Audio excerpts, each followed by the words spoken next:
야, 근데 박수부터 치고 이렇게 시작을 좀 해야 되는데 네. 우리 의원님이 제가 네. 방송하는 기자들 사이에서 네, 네. 정말 추천, 네. 선거를 정말 많이 들었던 게 그야말로 시원하다 이런 얘기를 많이 해주더라고요. 네. 네. 원래 저는 좀 착한 남자인데 요새 그 상황이 정말 도저히 좀 참을 수 없는 그런 네. 상황들이 많이 있었지 않습니까? 그래서 이제 그와 관련해서 좀 얘기를 했더니 예, 좀 반응이 좀 있는 것 같습니다. 아니 그리고 기자들 사이에서 네. 우리 의원님을 부르는 호칭하는 일화들이 되게 많다고 들었거든요. 그러니까 제가 의원님 처음 뵌 게 이제 국회 입성하시고 초반에 이제 식사 자리를 몇 번 하고 했었는데 그 당시에 이제 성남 시절부터 이재명 대통령과 오래한 찐명 의원이시다. 그래서 기자들 사이에서 밤 약속 경쟁이 붙은 거예요. 야, 밤 약속 네. 경쟁. 네. 이분을 만나야 된다. 그렇게 해서 좀 네. 뵀었고 또 이제 저희가 취재하는 과정에서 본회의장에서 이제 뭐 국민의힘과 민주당 의원님들이 좀 붙으실 때가 있잖아요. 언쟁을 할 세게 때. 언쟁을 네. 할 때 그때 보면 정말 큰 목소리로 누가 이렇게 상황을 평정하는 상황들이 있어서 누구신가 보면은 항상 이제 조 의원님이 그래서 목소리가 진짜 제일 큰 의원이시다 이런 얘기가 아니 있었죠. 한마디로 요약하면 네. 소리통 역할을 맞습니다, 하는 건데 맞습니다. 그 소리통 역할이라는 게 그냥 이렇게 본인의 네. 배태된 건 아닐 거 아닙니까? 네, 예. 어떻게 학습이 되신 겁니까? 제가 군대에 있을 때 경비소대에 근무했는데요. 그 경비소대가 유병소에 근무하면서 연대장이 출퇴근할 때 복창 소리를 합니다. 그 단결 근무 중이 상무. 네. 근데 이 복창 소리가 연대장 집차에 호루를 뚫고 그 연대장 귀에 안 들어가면은 집합을 해요. 그렇군요. 네. 옛날 군대 집합은 완전히 구타 문화 그리고 얼차례 문화 이게 심했거든요. 그래서 이제 중간고 참들이 발성 훈련을 시킵니다. 아 발성 훈련을. 예, 그런데 이제 그 소리를 내기 위해서 M16 당시 M16 있지 않습니까? 그 개머리 판으로 가슴팍 맞으면서 발성 훈련을 받았어요. 아이고. 한 달 반 정도 맞은 것 같은데. 야 정말 혹독하게 배우셨는데 지금 정치하면서 그래도 꽤나 네. 유용하게 이제 써먹고 계신 것 같긴 합니다. 지금. 예, 그걸 잘 네. 활용하고 있습니다. 그래서 본회의장의 대통령 소리 들을 정도로 목소리는 좀 자신 있습니다. 본회의장의 대통령이라는 소리를 들을 정도로 말씀해 주셨는데 예. 지금 우리 방송 애청자이신 해피님이 조계환 의원님 파이팅 하면서 슈퍼챗 보내주셔서 너무나 감사드리고 네. 21도 한라사님 같은 경우에도 잼통 위에서 애써주시는 조계환 의원님 든든한 신변 경향의 보물 구교영 이유정 기자 화이팅 합니다 이렇게 말씀해 주셨는데 야 우리 조 의원님은 이미 우리 시청자들 사이에서 너무나 유명인이네요 보니까. 아니 요즘 조계현 의원님 그 쇼츠도 뭐 엄청 네. 많이 지금 돌아다니고 거의 100만 회에 육박할 정도로 그러니까 예. 그만큼 저는 민심과 지금 함께 가고 계신다라는 생각이 네. 들고요. 네. 무엇보다 최근에 정말 나라가 어려운데 더 어렵게 만드는 이 여권 내부의 여러 움직임들을 놓고 볼 때 네. 저도 좀 오래전부터 경계 메시지를 좀 많이 냈던 입장에서는 그렇습니다. 아니, 정말 참 지금의 이 상황이 어떻게 보면 국민들이 절대적으로 신임하고 지지를 하는 이재명 정부 그리고 이재명 정부가 열어가고자 하는 미래의 여러 청사진들이 있는데 이게 정말 좌절될까봐 국민들은 너무 정말 밤잠 거르시고 네. 걱정하시는 거거든요. 그러니까 우리가 지난 한 1년간은 윤석열 그 내란 정리하느라 국민들이 밤잠 설치셨고 이제는 조금 한숨 돌리나 했더니 이 민주당 내부에 지금 이런 아이고, 여러 가지 문제 그렇습니다. 사연들 때문에 네. 정말 국민들이 걱정을 많이 하고 계신다. 근데 그 방향성에 대해서 아마 많은 국민들께서 의원님의 가시는 방향에 힘을 실어주고 계신 거 아닌가 싶습니다. 네. 그러니까 저희 방송 너무나 사랑해주시는 수중폭파다님도 오늘 조계환 의원님 처음 뵙지만 정말로 감사합니다. 이재명 대통령 많이 도와주세요 이렇게 말씀을 주셨는데 첫 이야기는 정청래 전 대표 얘기를 안 할 수가 없는 것이 네. 어제 당대표직을 내려놓고 연임 도전에 나섰는데 사퇴의 변 우리 의원님은 좀 어떻게 들으셨습니까? 여전히 그 당원들과 국민들을 속이고 있구나. 아 속이고 있다. 여전히 쇼윈도 정치로 국민의 마음, 진실을 보는 눈을 가리려 하고 있다. 저는 그 안타까운 마음이 들고요. 정말 제발 좀 제가 여러 차례 얘기했지만은 정말 가식의 정치, 가면의 정치 이제 벗고 본인의 노선을 분명히 하고 그걸로 경쟁하라. 네. 본인의 노선 중도 실용 반대하고 본인은 진영 내부에 통합 그리고 뭐 조국 당과 합당 뭐 이런 거 중시하고 본인의 갈 길 간다 이렇게 좀 선언을 했으면 좋겠어요. 그런데 계속해서 이재명 대통령을 위해서 이재명 대통령과 생각이 같은 척 단서를 계속 달고 있죠 지금. 네. 척척하면서 지금 계속해서 기망을 해요. 당청이 대립하는 길 본인의 노선으로 진영 대립의 길로 가겠다. 네. 그렇게 선언하라 이거예요. 그게 자기가 보는 당청이 대립하더라도 이게 이재명 대통령을 올바르게 뒷받침하는 길이다 이렇게 선언하고 자신의 그 연임을 도전하려면 그렇게 도전하세요. 근데 그렇지 않잖아요, 현실이. 그러니까 우리 의원님 같은 경우에는 정천희 전 대표가 그 우리 국민들을 기망하고 있다고 설명을 하시면서 노선과 정책을 차라리 이재명 대통령과 다르다고 솔직하게 밝혀달라 이렇게 말씀을 하고 계신 겁니다, 지금. 아니 저는 굉장히 중요한 말씀이라 생각이 드는 게 지금 정청래 대표의 정치를 한마디로 표현하면 양두구육 정치거든요. 그러니까 양머리를 걸어놓고 이재명 정부의 성공을 누구보다 강하게 외치지만 실제 파는 거는 이제 개고기를 파는 거죠. 결국에는 이재명 정부의 성공보다는 다른 목적. 뭐 그 다른 목적은 해석에 따라 여러 가지가 있겠습니다만 저는 지금 정청래 대표가 이 정치권을 전 상당히 교란시키고 있다는 생각이 들어요. 그러니까 정직하지 못하고 솔직하지 못한 건데 국민들을 속이려면 끝까지 속여야 되는데 끝까지 속일 수 있겠습니까? 대통령님 말씀대로 정말 1억만 개의 눈과 귀가 다 지켜보고 있고 국민들 5,200만이 다 이야기를 하는 시대가 돼버렸거든요. 지금은 언론에서도 해석 독점 권력이 이제 무너지고 있습니다. 김어준 씨의 영향력이나 유시민 전 장관의 영향력이 과거 같으면 그분들이 엄청난 해석 독점 권력으로서 역할을 했는데 지금은 저도 뭐 어디 나갈 때마다 댓글 보면서 배우고 또 어디 가서 이 말했고 저 말했고 다 알고 계세요. 근데 이런 시대 상황 속에서 과연 국민을 속이는 게 성공할 수 있을까? 저는 지금 굉장히 좀 이 교란의 행동이 매우 심각하다는 거고 또 하나는 말은 거짓말을 할 수 있어요. 근데 행동은 속일 수가 없거든요. 아, 행동을 속일 수가 없다. 그러니까 우리 행동을 봐야 되는 거예요. 행동을 네. 어떻게 속입니까? 근데 정청래 대표가 그동안에 여당 대표를 해온 궤적을 보면 아니 제가 최근 일만 얘기할게요. 대통령께서 9박 10일 유럽에 가셔가지고 그 엄청난 성과들을 내고 오셨는데 어떻게 여당 대표가 그 성과를 다 가릴 수가 있죠? 그리고 정권은 짧고 국민은 영원하다라는 그 독재 정권을 향해서 야당 대표가 하는 발언을 어떻게 여당의 대표가 그걸 합니까? 그러면 했으면 차라리 반명의 길을 가고 이재명 대통령 잘 못하니까 내가 여당 대표로서 민주당을 더 그냥 한번 민주당 정치성답게 내가 가져가 보겠다. 그러면서 자기의 얘기를 하면 돼요. 근데 그게 아니라 또 어떤 날은 이재명 대통령은 월드 클래스 막 보유국 막 이런 얘기를 하고 90도로 또 막 인사를 해요. 그리고 이번에도 당대표직을 사퇴하는 이 순간까지도 이재명 정부 성공을 얘기하면서 반대로만 행동하니까 이제는 국민들이 이게 한두 번이면 의심인데 이제 확신으로 굳어지는 거거든요. 확신으로 굳어졌다. 이제는. 그래서 저는 정청래 대표가 일단 분명한 건 이겁니다. 이번 전당대회는 이재명 정부의 2년차를 더 뒷받침할 정부 여당.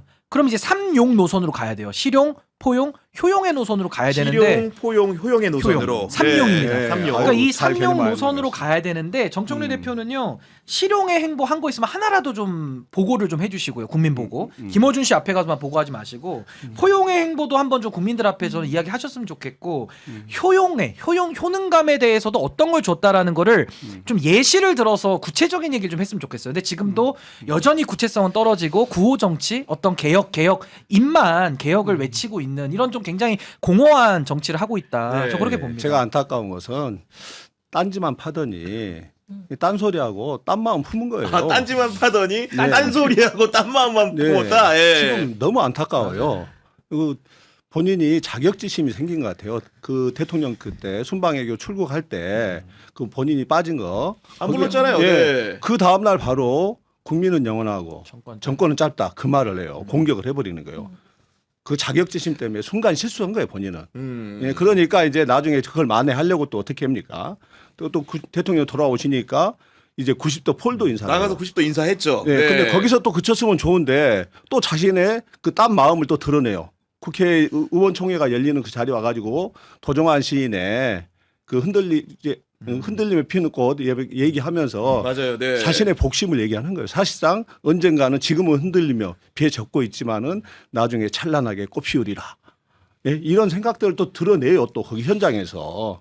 그러니 국민들이 바보입니까? 지금은 알죠. 집단 지성체예요. 네. 아까 얘기했던 1억 개의 귀와 5천만 개의 눈으로 다 이 상황을 보고 있단 말이에요. 근데 본인만 모르고 있는 거예요. 그래서 손바닥으로 가리려고 하는 거 아니겠습니까? 근데 오히려 그러면 그럴수록 본인은 이제는 더 공색해진다. 국민들은 뻔히 알고 있는데 이제 솔직해지자.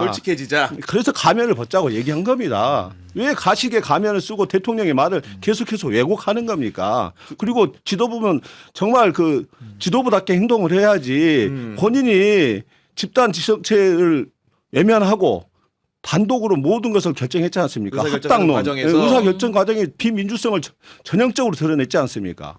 그걸 또 마치 그것이 대통령의 뜻인 것처럼 각색하고. 근데 그게 다 드러났단 말이죠. 이번에 또 김어준 방송에 나가서 뭐라 그랬습니까? 지방선거 때. 예? 김용남 후보 자기가 사퇴를 막을 길은 없다. 본인이 사퇴하지 않으면. 그러면서 조국을 두둔해요. 김어준 눈치를 보면서. 이게 말이나 됩니까? 당대표가. 이게 민주당의 당대표인지 그것도 모르겠어요. 그리고 지방선거 참담하게 패배했지 않습니까? 맞아, 조국 당을 비유하는 민주당을 누가 좋아하겠습니까? 더구나 청년들은 어떻게 지금 조국 대표를 생각합니까? 아니 근데 저는 지금 이게 참 심각한 게 정청래 대표가 아까 제가 양치기 소년이라고 했는데 조금 고급 용어를 쓰면 이게 이제 화전양면 전술이거든요. 그러니까 겉과 속이 다른 거죠. 이 전술을 실제 쓰고 있고 이걸 이제 국민들이 다 알아버린 거고 더 중요한 건 정치는 책임이잖아요. 그러니까 정치는 뭐 본인의 정치 뜻을 이룰 자유도 있지만 책임 없이 정치를 어떻게 합니까? 특히나 책임이라는 것은 그 사람들이 가지고 있는 권한에 비례한 책임을 말하는 거거든요. 그럼 이번에 민주당이 선거 잘 못 치렀어요. 그럼 민주당 안에 뭐 다 우리의 책임입니다 할 수도 있지만 그 안에서 당 대표부터 사무총장 그 선거를 지휘했던 지휘 라인이 가장 큰 책임을 지는 게 당연한 거거든요. 직분에 맞게 당연하죠. 아니 네. 그래서 당대표 하는 거 아닙니까? 이번에도 경선에서 연임을 하겠다는 것도 내가 당대표로서 공천 한번 해보겠다 뭐 이런 의욕도 있는 거잖아요. 그러면 아니 전략공천 14군데 본인이 혼자 다 해놓고 뭐 하정우 후보도 이번에 낙선하고 김용남 후보도 낙선하고 뭐 지금 울산도 낙선하고 공주도 낙선하고 정청래 대표가 한 공천들이 다 지금 잘못됐다는 평가를 받고 있거든요. 그러면 전략공천의 지도부 내에 논의조차 없었다는 거 아닙니까? 아니 그러니까요. 거의 그러면 독단적으로 독자적으로 그 결정해놓고 나중에는 오히려 그 후보조차 밀지 않아요. 그러니까요. 그러면 자기 책임을 좀 먼저 돌아보고 그 다음에 정치 행보를 가야 되는데 내 책임은 싹 없어요. 그래놓고 앞으로 또 이재명 정부랑 호흡을 맞추겠다라고 하니까 이거는 마치 이런 거예요. 대통령을 모욕하는 행태인데 대통령님은 우리 국민들이 뽑았거든요. 유일한 우리의 지금 주권을 대리할 수 있는 국가 원수입니다. 근데 대통령을 모욕하면 사실은 유권자인 국민들을 모욕하는 거랑 똑같거든요. 그러니까 저는 아니 김어준 씨 앞에 가가지고는 항상 보고도 하고 김어준 씨랑은 호흡이 잘 맞고 별로 이렇게 거짓말하는 것 같지 않아요. 둘의 사이는. 네. 근데 왜 항상 정부 여당과 청와대의 관계, 정부와의 관계를 놓고 보면 왜 여당 그 자체가 지금 정청래 대표 체제하에서 리스크가 현실화돼야 되느냐. 근데 이런 상황에서 본인이 신상필벌로 지금 벌을 받아야 되는데 상을 받아야겠다라고 주장하면서 나 2년 더 하겠다. 그럼 아까 제가 3용 노선 말했잖아요. 실용과 포용과 효용의 노선이 훨씬 더 약화되고 이제는 반실용, 반포용, 반효용의 길로 가는 건데 저는 이렇게 가면은 이재명 정부 2년 차가 너무 위태로워질 것 같고 걱정되는 거고 국민들은요 촛불혁명 때 문재인 정부가 그 국민적 염원을 담아서 뭐 대연정을 하든 태연정을 하든 해가지고 정말 그 자유한국당 세력들을 다 몰아붙였으면 얼마나 좋습니까? 근데 그때 못했잖아요. 왜 못했습니까? 자기들끼리 족보 정치하고 끼리끼리 하고 자기들끼리 다 해먹다가 그냥 윤석열 만들고 끝낸 거거든요. 근데 이래놓고서는 그때 했던 분들이 반성과 성찰도 없이 지금 또 나와가지고 이재명 정부를 비난하고 잘못 가고 있다. 우리 뜻대로 해야 된다. 이렇게 나오면 정말 국민들께 저는 2번 죄를 짓는 셈 아니냐. 네. 전 그 길만큼은 절대 가서는 안 된다고 아니 봅니다. 연장선상에서 이런 가운데 어제 정청래 전 대표가 사퇴를 하고 난 다음에 가장 먼저 만난 유력 정치인이 문재인 전 대통령이었는데 네. 우리 이유진 기자는 두 분의 만남을 좀 어떻게 보셨습니까? 이게 사실 어제 오전에 정청래 전 대표가 문재인 전 대통령을 만날 거라고 조선일보에서 가장 먼저 보도가 단독 나왔었거든요. 보도로? 네. 단독 보도로. 그 이후에 그럼 기자들이 취재를 해봤을 거잖아요. 근데 그때 나온 게 이제 문 전 대통령 측이나 뭐 친문계 의원들은 사실이 아니라고 했었어요. 대응 자체가 네. 그게 보통 기자들이 취재할 때 말을 해줄 수 없다라고 하면 그런가 보다라고 이해를 하는데 사실이 아니라고 말하니까 이쪽에서는 정말 그러니까. 아니라고 그 얘기가 들어가지 않았나 이런 생각이 있었던 거죠. 근데 결국은 만난 거잖아요. 그래서 조선일보 보도를 보면 결국 이제 여권발 관계자로 보도가 나왔는데 이게 그래서 기자들 사이에서는 좀 그 정 전 대표 측에서 약간 흘렸나? 약간 이런 혹시나 얘기도 흘린 게 아니라 의심도 그런 있다라는 의심이 거죠. 있었던 네. 거죠. 네, 그래서 그 이후에 이제 만난 건데 이것 자체가 사실은 아까 그 신 대표님께서 말씀 주셨지만 말과 행동이 다르다는 있다는 것도 있는 것 같아요. 그러니까 앞에서 이재명 대통령 하지만 딴지일보 게시판에 글을 쓰고 이제 문 전 대통령을 만나고 이런 행보들이 사실은 좀 뭐랄까요? 그 본인이 그 민주당의 역사와 정통성을 잇는 진짜 뭐 계승할 적자다. 약간 네. 이런 걸 보여주려고 하는 그 행보 중에 또 하나가 아니었나 이런 생각이 그리고 듭니다. 이제 사태의 변에서 보면은 본인 네. 스스로를 정체성을 규정하면서 노무현 키즈라는 표현을 썼는데 우리 의원님은 네. 정청래 전 대표의 이런 주장에 동의하십니까? 동의하지 못합니다. 아, 왜 못하시는 거죠? 네. 예. 사실 그 당시 2007년 대선을 앞두고 민주당의 그 경선 과정이 있었지 않습니까? 그 어쨌든 정청래 대표는 당시 그 정동영 후보 캠프에서 네. 핵심 역할을 했죠. 정통 멤버로서. 근데 너무 노무현 대통령을 당시 아프게 찔렀어요. 근데 계속해서 김민석 총리나 이걸 돌려가기를 하는 거 아닙니까? 집요하게 지금 그 조성래 사무총장도 김민석 총리가 뭐 당대표 도전한다는 이게 썰이 나와서 지방선거에 마치 크게 영향을 준 것처럼. 네. 얘기를 하고 그다음에 또 박두환 최고위원은 어떻게 돌려가기를 합니까? 내각을 총사퇴해야 된다. 또 그전에는 또 뭐라 그럽니까? 안호영 의원 단식할 때는 알량한 사익을 추구하는 것처럼 이런 식으로 아이고, 그 같은 네. 동기들을 사실상 매도하는 거 아니겠습니까?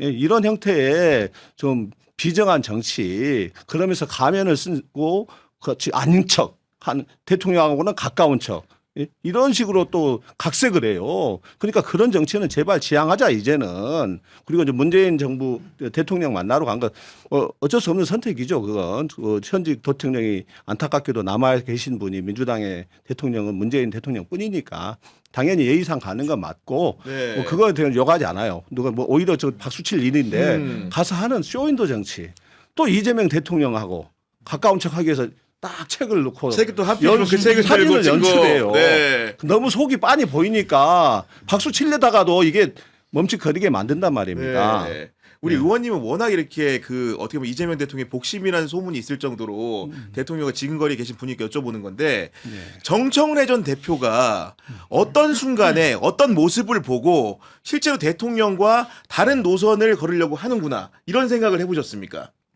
네, 핵심은 지방선거 앞두고 민생 과제를 가장 앞장서서 민주당이 좀 주도해 나가야 되는데 그 시기에 독단적으로 당대표가 합당 결정을 해버린 겁니다. 합당 선언을 해버린 통합의 겁니다. 문제. 네, 저는 그게 가장 큰 치명적인 민주당의 그 지방선거를 앞둔 패착 중에 하나였다 이렇게 생각을 하고요. 그리고 지난 평택 선거에서 김용남 후보 자신이 공천한 후보 아닙니까? 그렇죠. 민주당의 네. 후보 아닙니까? 그 후보한테 이 김어준 씨의 눈치를 보면서 자기가 사퇴를 시킬 수 없어요. 본인이 사퇴하지 않으면은 이런 식으로 말을 하는 것 자체가 조국 후보를 비호한 거 아닙니까? 사실상 그게 얼마나 큰 선거에 악영향을 미쳤는가. 그러니까요. 예, 저는 네. 그게 단순히 평택 선거에만 영향을 미친 게 아니고 전국 선거에 모든 영향을 미쳤고 특히 서울에 2030의 그 사실상의 몰표에 가까운 이걸 만들어내는데도 크게 작용했다. 근데 저는 그 정청래 대표가 소위 말 전 이제 전 반명으로 규정을 하는데 이 반명 노선을 처음에 걸었던 게 저는 코스피 5천 당시에 사실은 합당 제의를 했다라는 것. 정부의 성과는 가리고 5,000 본인의 네. 정치적 욕심을 위해서 첫 발을 뗀 것이죠. 그 다음에 또 뭐가 있냐? 특검 추천하는데 쌍방울 김성태 변호인 출신 전준철을 올려가지고 사실상 조국혁신당 후보가 단수 추천에 효과를 누리는. 그 실제 지금 특검이 됐죠. 이 일도 해서 사과를 했고 또 대통령님 사진 쓰지 말라는 그 공문 다 그거 기억하실 아팠죠. 겁니다. 그리고 나서 최근에도 지금 지방선거 책임 안 지고 연임 도전하는 이 뻔뻔함. 그러니까 이런 것들을 놓고 보면 지금 정청래 대표는 정부의 성공, 특히나 이재명 정부가 가고자 하는 노선에 대한 기본적인 이해가 없다. 근데 이해가 없는데 그냥 자기 하고 싶은 거를 계속 하는 거예요. 그러면서 지금 정부와 계속 이렇게 마찰이 생기고 있는 이런 상황인 건데 저는 그러니까 이런 상황을 그럼 도대체 언제까지 놔둬야 되느냐. 이게 지금 지난 1년도 상당 부분 많은 분들이 인내했고 지금처럼 이렇게 쓴소리나 어떤 비판의 목소리가 그동안에 나오지 않았던 거는 선거 때까지는 다들 참았던 거거든요. 근데 선거 결과 이후에도 본인이 책임은 안 지고 또 오히려 지금의 노선에 대한 반성도 없이 그대로 가겠다고 마이웨이를 선언하니까 전 이것보다 더한 증거는 없다. 정청래 대표의 말을 믿을 게 아니라 그분이 걸어온 궤적, 행적을 놓고 보면 제 판단이 틀렸다고 할 수 없을걸요. 그러니까 아니, 불과 네. 1년 전에 1년 전에. 이동영 TV에 본인이 나와서 본인은 손해를 감수하고서라도 1년짜리 당대표에 나온 이유는 아 그렇게 말했나요? 그렇죠. 네. 이재명 대통령의 성공을 위해서 내란 세력의 완전한 척결을 위해서 나온다. 그래서 2년짜리 당대표의 길이나 서울시장 후보 같은 꽃길을 마다하고 마치 손해보는 이 길을 선택한 것처럼 얘기를 했어요. 그러니까 사람들이 믿었죠. 아, 믿었죠 당연히. 네. 그러면 네. 그 박찬대 후보나 둘 다 똑같은 친명 같은데 박찬대 후보는 좀 부드럽고 착해 보여. 근데 이 정청래 대표는 거의 법사위원장 시절에 하는 거 보니까 네. 개혁을 힘있게 추진할 것 같아. 터프하게 할 수 있을 것 같아. 그렇게 해서 당선이 된 거 아니에요. 근데 지금은 이제 드러난 거 아닙니까? 친명일 때 정청래 후보와 반명 정청래 후보, 당청에 일체감을 줄 수 있는 후보냐, 당청에 대립을 가져올 후보냐, 이게 다 드러났단 말이에요. 네. 사실 본인이 출마하더라도 결과는 뻔해요. 아니 이런 상황 네. 인식을 하는 분들이 하나둘이 아님에도 불구하고 네. 정청래 전 대표 같은 경우 굉장히 꿋꿋한데 네. 어제 무슨 말을 했냐면 이러쿵 저러쿵 누가 뭐라고 해도 이재명 대통령을 끝까지 지킬 사람은 저 정청래다 이런 말을 했는데 네. 이유진 기자 이 말 듣고 좀 어떤 생각이 들었습니까? 저는 청와대를 출입해본 입장에서 뭐 다른 어떤 뭐 노선 갈등 이런 걸 차치하고 그 당의 그 가장 답답해했던 부분이 이제 기억하시겠지만 입법 속도를 내라라는 메시지가 청와대에서 계속 나왔었어요. 최근에 이제 지난 15일인가요? 강훈식 오. 비서실장도 이제 입법 속도를 좀 내줬으면 좋겠다라고 말을 했었고 2월에 당정청 그 협의회에서 이제 김민석 총리와 강훈식 실장이 이제 입법 속도를 얘기했고 맞아요. 그때 정청래 전 대표는 우리는 원팀이다 이렇게 얘기를 했을 때 그 정부 측에서는 그것도 알겠는데 제발 좀 입법 속도 좀 내달라 민생 입법이 지금 안 되고 있다 얘기를 했었고 대통령께서도 이제 신년 기자회견에서 또 입법 속도를 주문을 했었단 민생과 말이에요. 경제를 위해서 그래서 그런 메시지가 계속 나왔다는 것 자체가 청와대 입장에서는 이제 일을 해야 되는데 일이 너무 안 된다. 예, 그런 답답함을 평가가 엄청 있었군요. 토로했었습니다. 예. 지금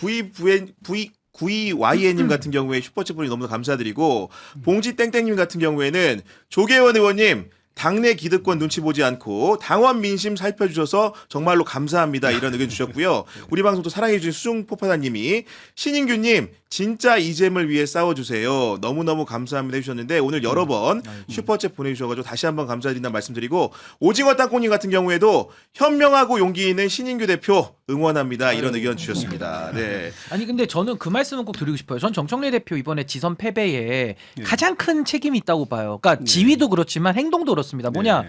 결국 이재명 정부의 성과가 지난 1년 동안 있었던 거 저보고 얘기해보라 그러면 여기서 한 3시간을 얘기할 수 있거든요. 아, 왜냐면 3시간이나? 아니, 외교적 네. 성과, 경제적 성과, 내란 극복 성과 뭐 얼마나 많습니까 사실은. 뭐 통상 관세부터 해가지고 뭐 정말 코스피는 말할 것도 없고요. 초과 달성도 했고 또 뭐 아직도 과제는 많지만은 그 지방주도 성장 개념을 갖다가 처음에 신년 기자회견 때 대통령님께서 말씀하신 것도 너무 획기적인 대전환을 지금 갖고 오고 있는 거거든요. 근데 저는 정청래 대표 진짜 이해가 안 되는 게 선거 기간에 정청래 대표가 이재명 정부의 성과에 대해서 구체적으로 얘기한 걸 들어보신 적 있으세요? 없습니다. 네. 항상 어디 시장을 갔다, 뭐 먹었다, 오뎅 먹었다, 떡볶이 먹었다, 내지는 면 이렇게 해가지고 그 퍼포먼스 쇼인도 정치 그거 한 거 외에는 이재명 정부의 성과가 차고도 넘침에도 불구하고 그걸 여당에서 확성기 역할을 전혀 못했거든요. 아니 심지어 대통령 얼굴도 쓰지 말라고 했으니까 할 말 다 했잖아요. 그러니까 저는 그게 가장 큰 페인이라고 생각해요. 물론 정원 후보가 좀 부족할 수도 있고 뭐 하정 후보 좀 부족할 수 있죠. 김영남 후보도 뭐 어려운 여건에서 열심히 했지만 부족할 수 있는데 그걸 당에서 뒷받침을 해주고 이재명 정부와 호흡을 맞출 우리 후보들 뽑아달라. 소구력이 굉장히 있을 거거든요. 그걸 이제 여당 프리미엄이라고 얘기를 하잖아요. 아 그렇죠. 그걸 스스로 포기했어요. 그럼 우리나라 이게 합리적이지 않기 때문에 아니 도대체 여당의 승리를 위해서는 왜 그걸 이용하지 않지? 막 이런 생각이 들잖아요. 그러니까 정청래 대표의 그 선거 전략이나 그동안의 선거를 치러오는 모습을 보면서는 야 이건 정말 이재명 정부의 성공을 원하는 사람이 맞나? 이런 의구심이 들기에 그런 의구심이 들 정도로 너무 확실한 그 증거를 본인이 남겨놓은 거 아닌가 싶습니다. 아니 그래서 저는 이 정도 되면 궁금한 게 의원님 정말 시원하게 오늘 말씀해주고 계신데 네. 현재 그 당청 갈등이라 불린 현상을 바라보는 네. 우리 민주당 의원들의 속마음이 어떤지가 너무나 궁금하고 네. 실제로 사석에서 의원님처럼 성토를 하는 분들이 얼마나 많은지 우리 시청자 여러분들이 궁금해합니다 지금. 거의 뭐 제가 보기에는 80~90%의 의원들이 지금 속으로 부글부글 하고 있는 끓고 거예요. 있구나. 네. 예, 끓고 있는데 이 상황에 대해서 사실 이제 작년에 선거에 그 경험이 작년에도 박찬대 후보를 우리 많은 의원님들이 지지를 했어요. 네. 근데 이제 그 선거 결과 당원 중심 강성 당원들이 어쨌든 개혁을 잘 할 것 같은 정청래 후보를 당시에 그렇게 선택을 한 거죠. 예, 네. 네. 그렇게 되면서 좀 실패를 한번 쓰라린 실패를 맛봤지 않습니까? 이제 그것 때문에 조금은 좀 신중하게 좀 보자 바라보는 그런 게 있는 것 같은데 의원들의 마음 전체는 이미 한 8, 90%는 이미 정청래 대표는 사실 아니다. 이게 그리고 나온 것 같아요. 그리고 이제 당원들 말씀하시니까 예. 그 민주당의 권리당원 3분의 1이 호남에 있다고 하니 또 이제 예. 여수가 지역구시고 네, 예. 실제로 호남에 있는 당원들이 최근에 예. 그 대통령과 전직 당대표의 관계에 대해서 예. 좀 어떤 식의 생각을 좀 하시는지 궁금하거든요. 호남 민심은 이제 사실 정청래 대표가 1년 전에 대통령 선거를 치를 때만 하더라도 본인이 골목 선대위원장을 하면서 호남을 맞아요. 누비고 다녔지 않습니까? 그래서 그때 당시 엄청나게 많은 인기를 얻었어요. 근데 저희는 사실 그때만 해도 대통령 당선을 위해서 그렇게 뛰는구나 했는데 이제 알고 보니까 박찬대 의원은 본인이 당 대표로서 법사위원장 하면서 인지도도 높고 하니 내란을 막은 데 공도 있고 하니 좀 어려운 선거 영남에 가서 좀 뛰자. 근데 이걸 뿌리치고 굳이 호남 이미 사실 민주당이 텃밭 아니겠습니까? 사실은 지지 투표율은 가나 안 가나 똑같아요. 거기를 누비고 다닌 거 아닙니까? 근데 알고 보니까 그건 본인이 끝나자마자 당대표 도전 선언을 해요. 철저히 계산된 행보였지 않나 이런 사후적인 해석입니다만은 예, 사후적이지만 의구심이 들고 예, 지금도 그래요. 이번에도 지금 그 선거를 보면은 엊그저께도 지금 계속 호남에 지금 가고 공을 들이고 있는데 이미 호남 민심은 떠나버렸어요. 아, 호남에 떠났다? 예, 두 지사가 있지 않습니까? 김용록 지사, 김관현 지사. 네. 둘 다 지금 한 분은 선전포고를 하고 있고 한 분은 막 부르르 떨고 있죠. 전열을 불태우고 예, 있다. 전열을 불태우고 네. 있는데 뭐 전북 선거는 다 아시다시피 김관영 지사가 정청래 심판 선거를 했어요. 그런데 거기에 모든 당력이 집중이 되었습니다. 원내 지도부뿐만 아니라 전남 광주 의원들까지 싹 호출해가지고 거기에 몰빵을 하다시피 해가지고 겨우 이긴 게 전북 선거입니다. 그럼에도 불구하고 무소속으로 나온 김관영 지사가 42%나 득표했어요. 적은 수가 아니죠. 적은 네. 수가 아니고 그 이재명 정부의 성공을 위해서 그나마 지금 그 민주당의 이원택 지사가 당선이 되긴 했는데 그 지지자조차도 지금 정청래 지금 대표에 대해서는 완전히 대부분이 등을 돌렸다. 네. 예? 정청래가 좋아서 찍은 게 아니고 예? 이재명 정부의 성공을 위해서 찍었다는 겁니다. 예? 그리고 또 전남은 어떻습니까? 김영록 지사 그 선거 내내 꾹꾹 참고 있었더라고요. 본인의 경선 과정에서 당일에 바로 페이스북에 글을 올리셨더라고요. 예. 보니까. 네. 2,308표가 그 2,308명이 ARS 투표 응답을 할 때 전남이라고 응답을 했는데 끊어져 버린 거예요. 투표에 참여를 못한 거예요. 중간에. 예. 네. 그래가지고 이제 이 사람들 중에 나중에 투표에 참여한 사람이 한 168명인가 그 정도밖에 안 된 거예요. 근데 실제로 이제 경선 결과는 불과 200표 차이도 안 났어요. 그 작은 그러니까 얼마나 억울하고 아쉽다고 생각할 수가 억울하겠죠. 있겠죠. 네. 예. 그럼에도 불구하고 그 꾹꾹 눌러 참고 있다가 그 공개를 안 해주고 계속해서 이제 당에 그 투명하게 사실 이것들을 처리해야 되는데 이게 이루어지지 않은 거예요. 그래가지고 끝나고 나니까 이제 정청래 대표에 대한 사당환을 막겠다. 본인이 모든 것을 걸어서라도 이렇게 된 겁니다. 근데 이게요, 가만히 보면 대형 유튜브들과 정청래 대표가 호흡을 같이 하잖아요. 뭐 사실상 원팀이다 이런 얘기들도 나올 지경인데 되게 행태가 비슷해요. 그러니까 국민들이 주권자로서 화가 나는 시점이 언제냐? 정치인들이 국민을 이용만 하고 귓등으로도 들은 척 안 하면서 무시하고 갈 때 주권자로서 모멸감도 느끼고 화도 나거든요. 그러니까 작용과 반작용이 있는 거잖아요. 네. 지금 대형 유튜브들 보시면요, 댓글에 비판 여론 굉장히 많습니다. 그럼 그냥 지워버리거나 구독자 전용 모드 만들어버리고 그냥 얘기해도 그냥 뭉개고 가버려요. 그냥 자기 정치 해버리거든요. 뭐 유튜버들이 정치한다는 게 좀 어폐는 있습니다만 지금 그러고 있어요. 그러니까 정청래 대표도 마찬가지입니다.